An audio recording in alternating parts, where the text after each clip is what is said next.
With me today, I have a brand new 2020 Volkswagen Tiguan. Now the Tiguan is a smashing success for Volkswagen, and that's because its compact SUV pretty much does everything well. It looks great on the outside, it's comfortable and very spacious on the inside, and has all the gadgets and amenities one would be looking for. Now for the 2020 model year, Volkswagen made a few little tweaks, including adding more standard safety features and more features overall. So, is this the compact SUV you should be looking at? Well, keep watching and find out. I want to thank the Auto Barn, Volkswagen, and Countryside. They made this video possible, so if you're in the market for a brand new or used Volkswagen, check them out. Their URL is on the screen and in the description below. The Volkswagen Tiguan was redesigned in 2018, and since then not much has changed on the outside. The overall look is very German, and unlike the other crossovers you see on the road, the front has a low sloping hood leading up to a large chrome grille. The headlights have a really cool and unique design, especially with the daytime running lights. Only the top SEL Premium R-Line trim, which you see here, gets the full LED headlight treatment. Upper trims receive fog lights with corner illumination feature. The R-Line design has a special lower bumper covered with glossy black paint.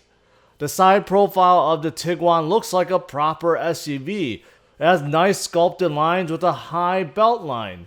The extra long wheelbase and the length of a Tiguan could clearly be seen. The Tiguan is 3 inches longer than a Honda CR-V with a wheelbase that is 5 inches longer. The 20-inch wheels that you see here is included with the R-Line trims and looks absolutely fantastic. All other trims receive 17-inch or 19-inch alloy wheels. The backside of the Tiguan has a narrow top and a wide bottom. Overall, pretty simplistic. All trims receive LED taillights, and on the bottom you see 2 chrome surrounds for the exhaust. The trunk of the Tiguan is enormous for this class, and that's because you can opt for third row seats. No other compact SUV offers this anymore. On the left and right side, you have handles to fold down the second row and deep cubby holes as well. Underneath the bottom cover, there's a lot of space, hiding the spare tire, tools, and space to hide your privacy cover. In the second row of this SEL R-Line, you are greeted with black leather everywhere, and the seats and door panels have this really edgy and sporty design. There are 2 sets of car seat latches, a pair of vents, USB port, and the 12V outlet. Remember, I mentioned about Tiguan's extra length and wheelbase. I'm 5 feet 10 and I have maybe 6 to 7 inches of legroom left and about 3 to 4 inches of headroom. The seats can lean back as well. Moving on to the first row, those stainless steel pedals stick out right away, and that's included with this R-Line. The steering wheel has a sporty design with white stitching and a flat bottom. Buttons on the right controls the music, scrolling, voice command, and the available digital cockpit, which replaces the traditional gauge cluster you see. Buttons on the left control volume, adaptive cruise control that's standard on this SEL trim, and all the assist features now that are standard across all trims for 2020. They include side assist, which is blind spot monitoring, rear traffic alert, and front assist, which is auto braking. Lane assist, which keeps the Tiguan in between the lanes, is standard with the SEL trim. As for the huge digital cockpit, you can see things such as the range, your assist system, navigation, audio, phone, car status in the middle. Now moving on to the infotainment screen, all Tiguans receive a 8-inch color display infotainment screen with proximity sensor and voice control.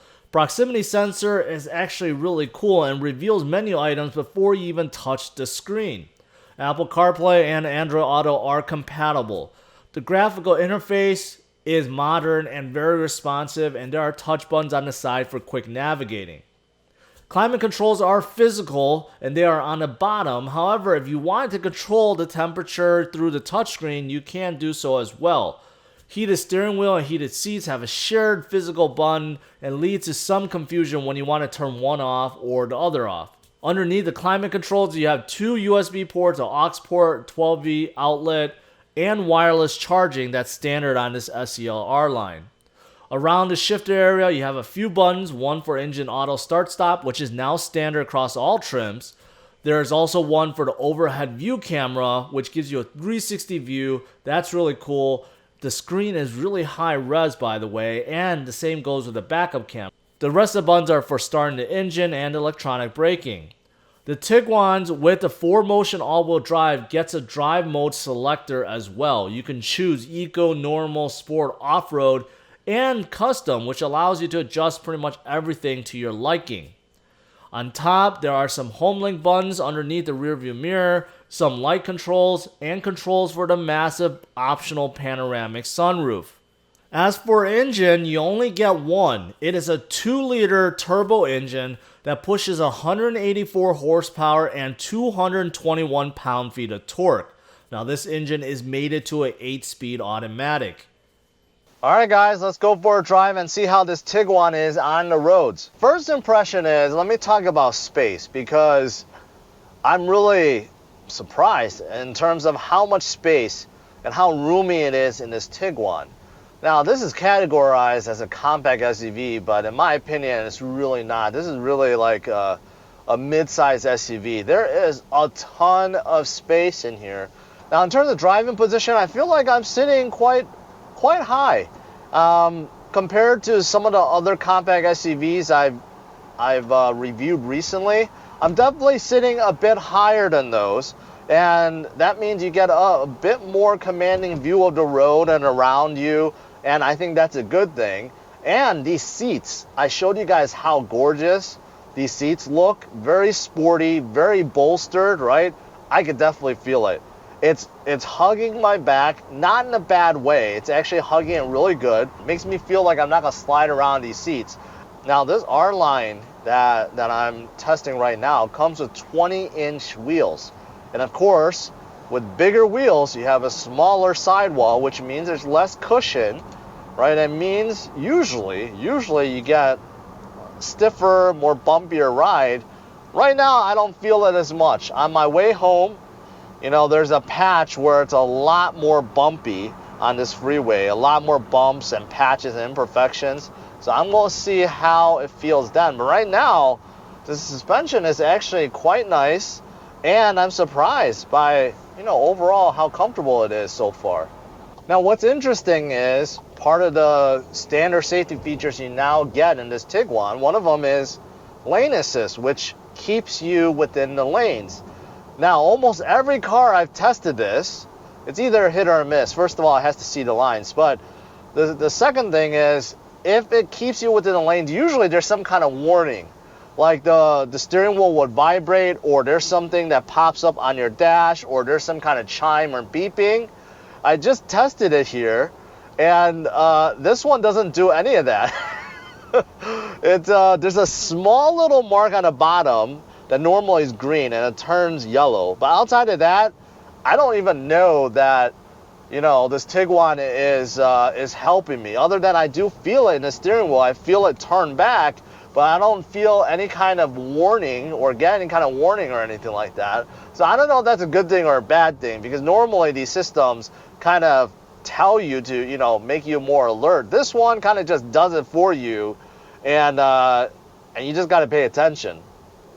Overall, even though I'm going low speeds right now, but I think it's a pretty quiet ride.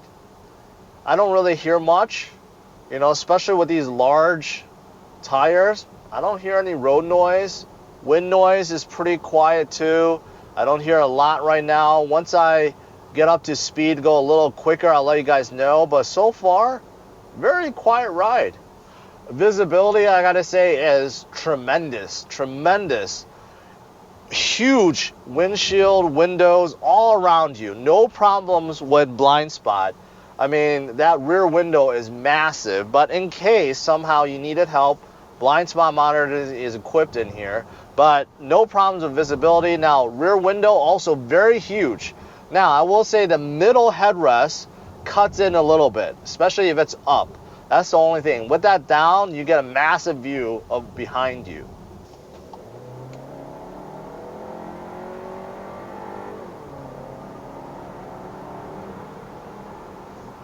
Okay, so just tested acceleration, went about maybe 20 to 60 right there. and it's not too bad. In the Tiguan, you get one engine option. It's a 2-liter turbo engine, you know, pushing about 180 or so horsepower. Now, I would say that it wasn't very quick, but somewhat lively, and I would say for this class, compact SUV class, it's actually probably pretty good compared to some of the other ones that were just so slow, dirt slow. I think the turbocharging, the extra torque, and how quick it you know kicks in definitely helps move this Tiguan. So in terms of passing, getting up to speed, it's gonna be okay. All right, so now I'm on that patch of freeway. A lot of imperfections, dips, and patches, and it's a little bit bumpier. It's not as smooth as some of the other SUVs, but I kind of expected that with these larger tires. But it's not too bad. It's not too bad. I've definitely felt worse on this patch. And this is a pretty bad patch right here on this freeway. And I purposely chose the worst lane in the middle. So overall, I think the suspension is not bad. It's not bad. So in terms of steering, that's where it's so-so. It does the job, of course, but it feels a little bit vague to me. There is some heft, but it just feels vague. It doesn't feel like you're very connected with this Tiguan. And plus, there is some play. So like this, I don't feel it much, and then I start feeling it. So there is some play, and it does feel a little bit vague. The brakes feel more or less normal. I feel like it catches on a little bit, just slightly, a little bit early. But outside of that, you know, there's no surprises. So I changed the driving mode to sport mode, and I gotta say, around town, it feels a lot more fun. A lot more fun with it turned on. Now, some cars, when you leave in sport mode, it gets very annoying because it holds the gear just a little bit too much. But in this Tiguan, I gotta say, it actually does a really good job. In this class and this price range, this one I'm testing, this SEL R line, I mean, it kind of just sits above the competitors.